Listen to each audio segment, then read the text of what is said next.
primeiro episódio mais violento que precedeu, né, toda a agressão física, tudo, foi uma vez que a gente estava no carro, a gente ainda não estava morando junto, né, nessa época. Mas a minha filha entrou no carro chorando muito porque ela não queria ir onde a gente ia. A gente ia fazer uma visita para os pais dele e ela não quis ir.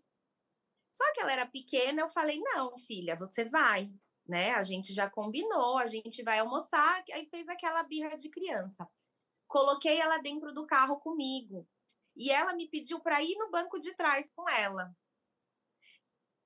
E ele ficou muito bravo porque eu fui no banco de trás com ela. Ele correu com o carro em uma velocidade assim, que ele passou por um buraco, eu bati a cabeça e ela machucou as costas.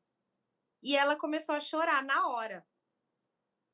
E eu também comecei a chorar e ficou aquela situação. Nesse dia, a princípio, ele pediu desculpa, e chorou também, e falou que não sabe o que aconteceu, que perdeu a cabeça, que estava irritado, que o calor, que não sei o quê. E aí eu acho que a gente nunca imagina que vai acontecer o pior. E para mim tinha acabado ali. Ele pediu desculpa, falou: "Não, eu não vou mais fazer, desculpa, não sei o que que deu na minha cabeça". E para mim ali eu aceitei as desculpas, conversei com a minha filha também, ele pediu desculpa, agradou ela, tudo, e eu levei como se fosse um destemperamento mesmo, um momento ali, momentâneo. Só que a violência, tanto a violência quanto a reação da pessoa à violência vai mudando. Então, a violência vai escalando de um jeito que até o jeito que o agressor lida com a violência é diferente, ele vai se mostrando cada vez mais insensível. Primeiro ele pede desculpa, aí depois a desculpa é meio morna, depois ele começa a se justificar e no final ele acha que ele tá certo. Ele vai matar você e ele vai achar que ele tá certo. Esse foi o primeiro episódio, a gente não tava morando junto ainda. E só que assim, a partir do momento que a gente começou a conviver na mesma casa, com as coisas do dia a dia, eu percebi que eu ia ter problema, porque ele começou a ser muito agressivo com tudo. Ele primeiro começava qualquer discussão do dia a dia assim. A gente brigava, todo mundo me pergunta, né? Nossa, mas ele era ciumento, ele brigava por ciúmes? Não. Ele brigava, ele me batia porque eu troquei uma coisa de lugar e ele achou que eu não devia ter trocado. Então, uma pessoa com esse perfil nem sempre precisa de um grande motivo. Ele jogava coisas, ele começou a jogar, ele arremessava objetos perto, assim, no meu entorno. Quebrava prato no chão, jogava coisa na parede. Aí ele começou a socar a parede. Aí depois ele começou a segurar o meu braço. Até que teve um dia que ele me espancou. O agressor não é tonto, né? Ele não é um inocente. Para manipular a mulher dessa forma, usar essas estratégias de manipulação, saber o que ele está fazendo, ele sabe que ele está fazendo errado. E, inclusive, nunca mexeu com a minha filha por conta disso também. Porque sabe que por trás tem um pai que vai se meter, que vai fazer, que vai defender. Igual chegava nervoso do trabalho, batia em mim em casa. Só que aí você vai ver, ele não batia no chefe dele, ele não batia nos amigos, não batia na mãe, não batia no pai, era só em mim. Então tem essa coisa também, é bem direcionado para a mulher. Você menciona esses episódios de violência doméstica, de agressão física em si. Você pode contar um pouco do contexto que precedeu esses episódios? Sim, a primeira vez, né, foi a vez do carro, e aí nós fomos morar juntos. Eu estava grávida na época, eu perdi esse bebê, infelizmente, mas E na época até que, nessas primeiras agressões, como a gente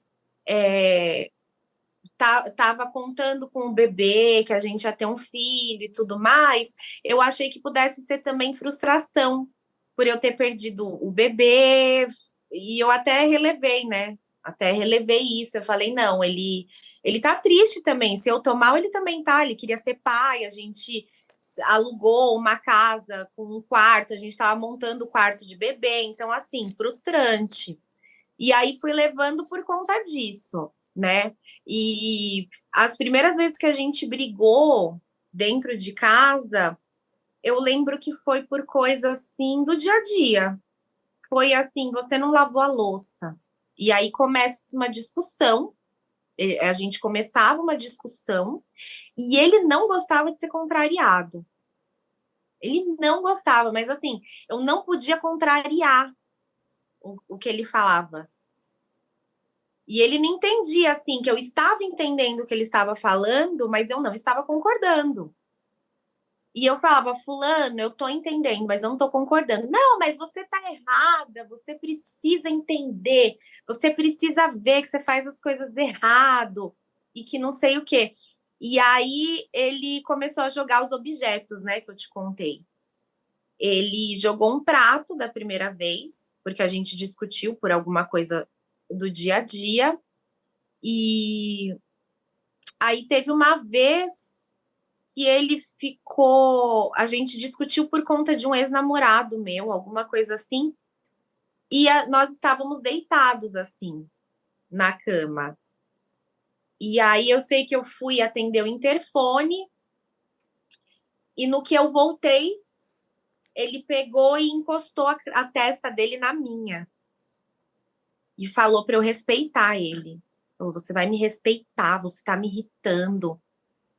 E aí eu lembro que a gente foi pro quarto, eu tava assim deitada na cama, ele pegou e segurou meu braço assim, meus dois braços na cama, me segurou assim e começou a falar coisas para mim.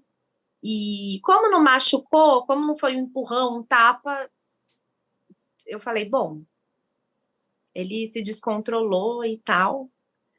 Aí a primeira vez que ele me agrediu assim de me espancar, que até tem as imagens da câmera, a gente estava numa balada, assim, que eu até demorei para voltar lá, porque eu tinha um trauma daquele lugar horroroso. Ele estava olhando para uma menina, eu fiquei com ciúmes, e aí eu quis fazer gracinha, olhei para outro cara, e aí ele ficou com raiva de mim. E aí ele começou a falar pra gente ir embora, embora. Eu falei, mas eu não quero ir embora. Ele me pegou pelo braço, me arrastou pra saída. Só que na hora a gente foi pagar a comanda, então ele pagou antes e eu fiquei na fila atrás dele. E ele saiu. E deu uma confusão na fila, eu demorei um pouco para sair. No que eu saí, ele já pegou assim, já agarrou meus dois braços, já me jogou assim na parede. E ele falou que eu estava lá dentro com outro cara. Eu falei, não, mas eu tava na fila atrás de você. Eu tava ali, não, você tava com outro cara, daquele cara que você tava olhando, não sei o quê. Aí ele me deu um tapa no rosto. Isso na calçada do lugar que a gente estava, na Vila Madalena. O segurança viu isso, em vez dele intervir e falar que ele estava errado, ele falou assim: ó, se vocês quiserem brigar, é do outro lado da rua. Aí eu peguei, atravessei a rua, ele foi atrás de mim. E ele me deu outro tapa, eu revidei e ele me deu um soco.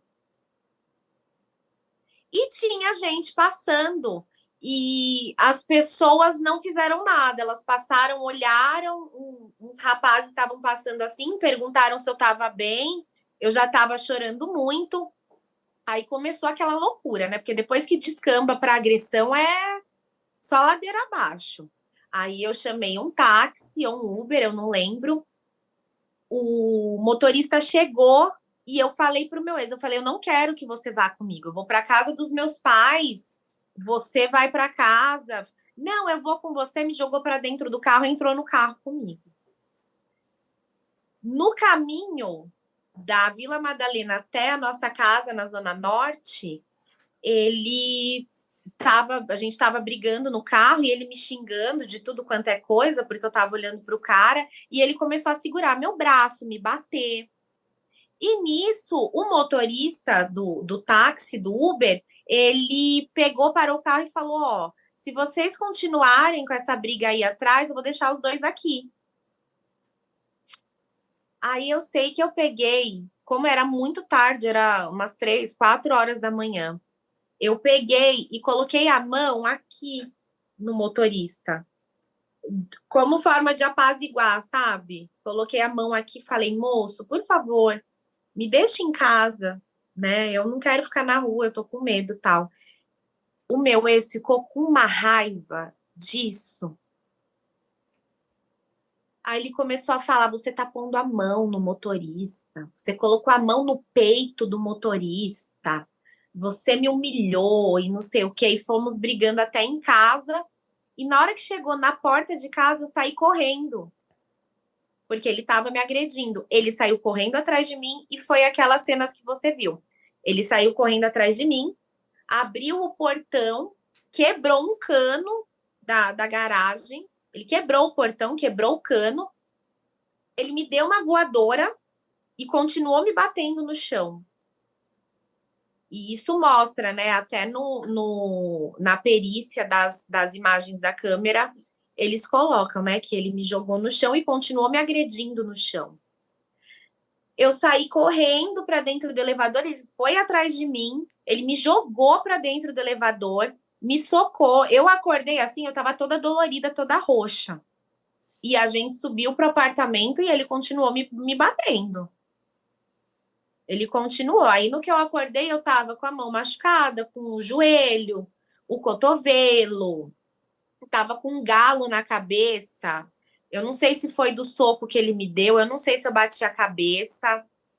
E depois até eu fiquei pensando, né? Eu fiquei pensando muito acho que é Tatiane Spitzner, né? A que subiu o elevador, que tem. A que é advogada também, que o namorado matou, jogou ela do prédio. Eu falei, caramba, né? Que perigo, ele podia ter feito isso comigo no momento de raiva, assim. Depois que eu saí da situação, eu fiquei pensando, né? Eu falei, caramba, ele podia ter me jogado do prédio, ele podia ter me dado uma facada, porque ele tava com ódio.